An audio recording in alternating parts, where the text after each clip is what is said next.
Bersih tegang antara polisi dan keluarga tersangka bandar narkoba mewarnai penangkapan di Jalan Pangeran Sido Ing Lautan, Lorong Cek Latah, Kelurahan 36 Ilir, Kecamatan Gandus, Palembang. Polisi juga dihalangi keluarga saat tersangka akan dibawa ke Polrestabes Palembang. Salah satu keluarga bahkan menangis. Dari operasi penggerbekan ini, polisi menangkap 5 tersangka, masing-masing DN, FH, AD, JA, dan MI dengan barang bukti 6,5 kg sabu-sabu.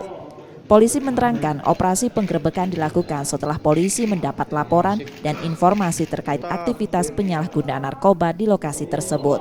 Sengaja kami melakukan kegiatan operasi subuh guna mengungkap jaringan lapas yang saat ini masih ikut menggerakkan daripada peredaran narkoba yang ada di Kota Palembang.